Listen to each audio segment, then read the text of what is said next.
obviously we're in a recession. It's obvious. It's not a debate. Like, it's very clear.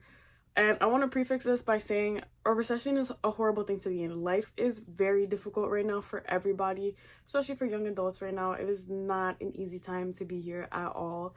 Like, work is hard to find. If you do have a job, you're probably working like a billion hours and probably still living paycheck to paycheck, but that is the reality that we're living in. A recession is very, very bad. I'm not enjoying the recession at all. I just want to prefix this by saying that. But what I am going to talk about is things that I feel like are recession indicators or things that are coming out of this recession that I actually really appreciate and I really mess with, freak with, let's say, is women are, it's always said like, oh, women are recession indicators because of their like, women are consumers. Women are, I'm pretty sure, the number one consumer. And based on what we watch women consume, they're consuming so much less, or they consume different types of products based on their own economic status. So when everybody starts to do the more affordable options, and I say to say most of these trends are based on what I consume because I'm a woman, so like beauty, fashion, all that. But the first thing I want to talk about is the return of the natural hair movement. As you can see, I have some curls today. Yes, but the return of the natural hair movement. So I think we're most of us are familiar with the natural hair movement of like 2010 to, I want to say 2013, maybe 2015 even. I want to say up until about like 2018, because 2018, what I call is the rise of the lace front. Okay, that is when things started to shift. But prior to that, there was yeah, like I want to say like 2010 to 2015, 20 yeah, 15ish. There was the movement of the natural hair movement where Black women were finally starting to do big chops and embrace their teeny weeny afros, their natural curls. We're bringing braids into professional settings. We're not wearing wigs and weaves to graduation, or if we are, they're matching our hair texture, and we're not getting relaxers. That was a big thing. We're like, it used to be every Black woman, not I want to say every, I'm making a big generalization, but majority of Black women have relaxers, and that's not the case anymore. Or and America, or in like professional settings, how the relaxers are constantly getting silk presses and stuff, and that's not the case anymore. And it was a big thing to like, yeah, no, these people, we're gonna make them embrace our hair, and we also have to make ourselves as Black women embrace our hair because we're so used to putting shame behind it. Like, sometimes the community within itself could become very toxic, but it also died down in texturism, mixed babies, everybody's, yeah. It died down in like 2018 because of lace fronts. I really feel like lace fronts single-handedly brought that movement down, but also, you know, political times change and people start to feel like, oh, well, this looks better like this looks better like this.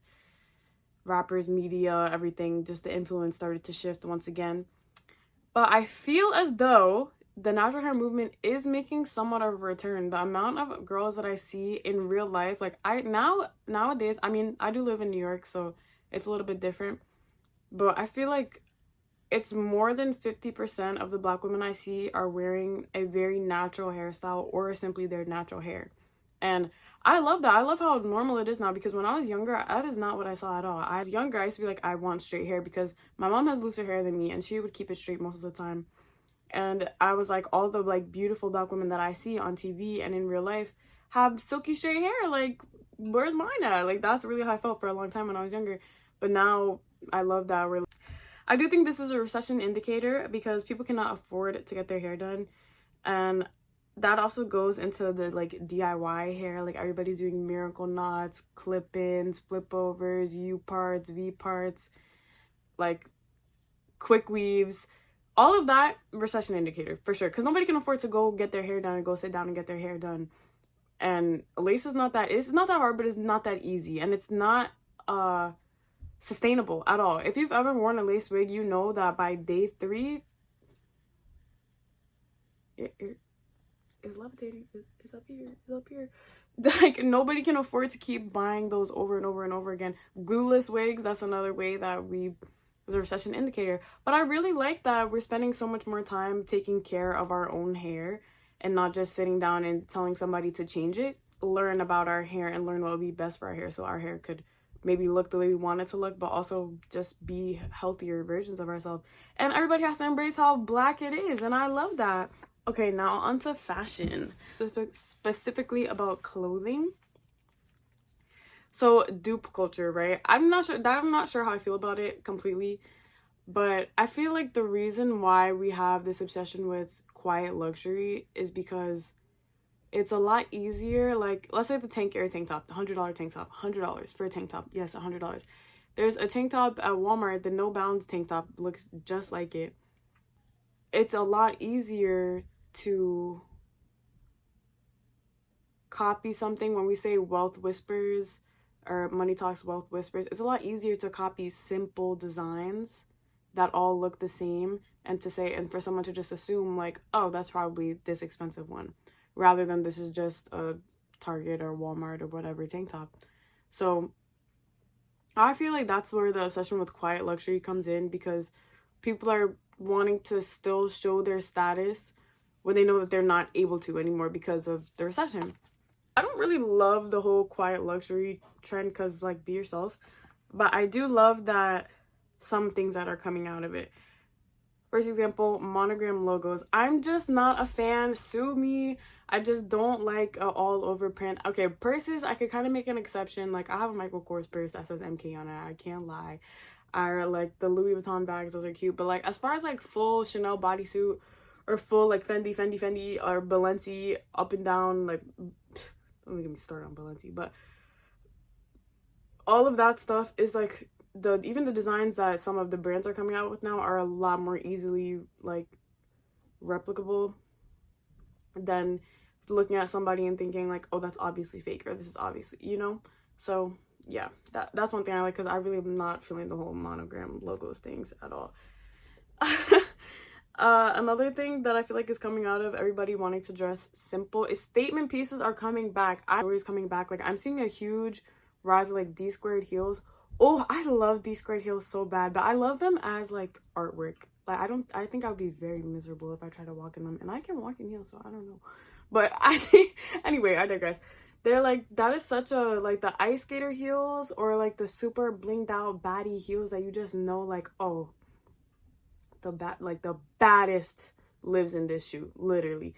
Like, I just love that stuff so much, and I feel like that I'm seeing such a big rise in that because everybody's dressing so much more simple. So people are buying one statement piece that really speaks to them, that they really like, and learning how to actually style that and put that with their own clothes that they already have, rather than buying an entire new wardrobe, which is what we should have been doing anyway. But I feel like that's becoming like the main thing to do and the popular thing to do, and I really like it. Like, statement jewelry, like big chunky bangles, or jewelry that I always wear this necklace. I have another necklace that I always wear, but I'm clearly not always wearing it because I don't have it on.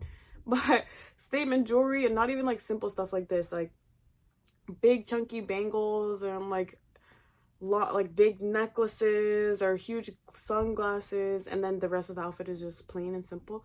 Like, yes, that is so tea. I love that. I love it so much. Thrifting, I feel like thrifting, I had mixed feelings about putting this in the video, because I feel like thrifting wasn't as popular without, like, popular and people took pride in it, or shopping secondhand. Nobody like really took pride in shopping secondhand during the 2008 recession. But now I feel like it's like the cool thing to do, like to go thrifting. And I love thrifting. I feel like all of my favorite clothes have been thrifted.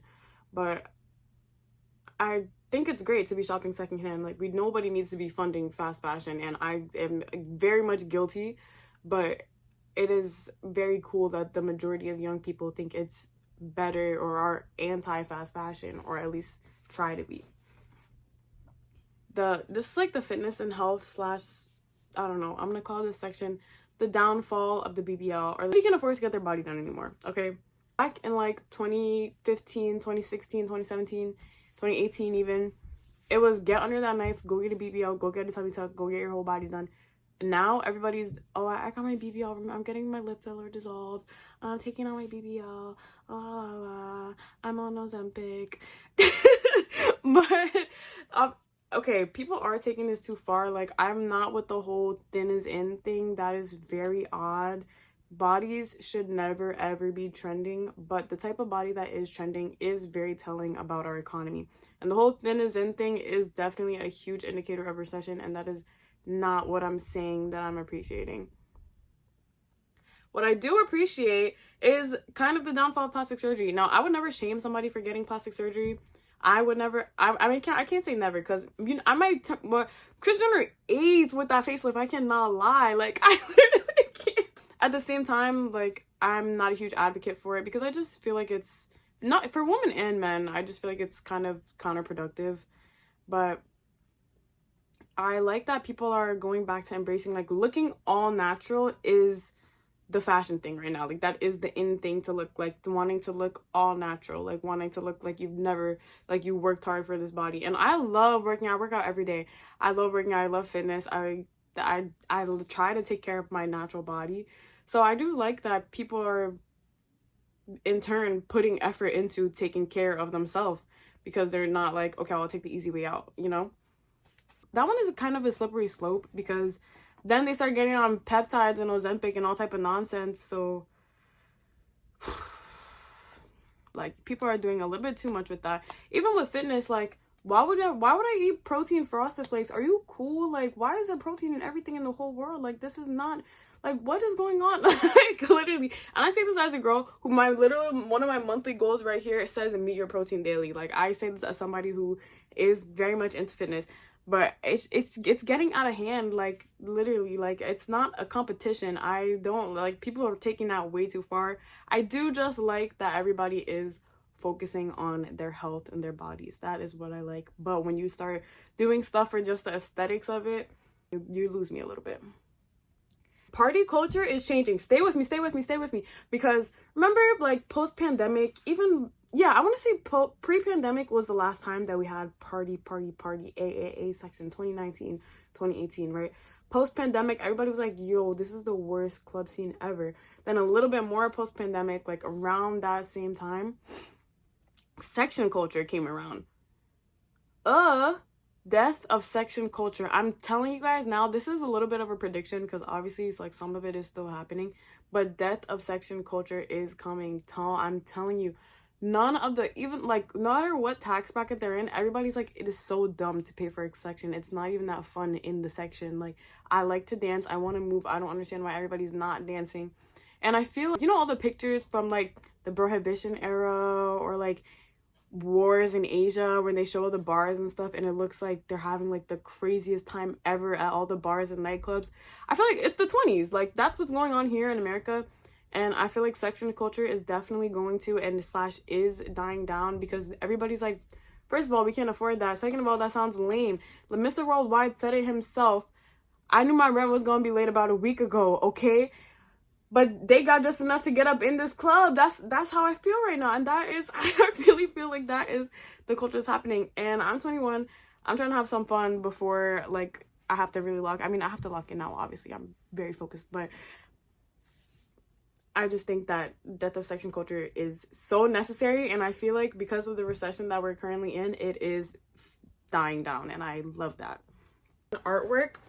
So this one is kind of tricky for me to like explain when I wrote it down, but like recession pop, like what I said, like Mr. Worldwide, I feel like recession pop is coming back. I don't have a bunch of huge examples. I didn't even watch the Grammys yesterday, but you notice there's so much more creativity, I feel like, that I'm seeing online and in real life.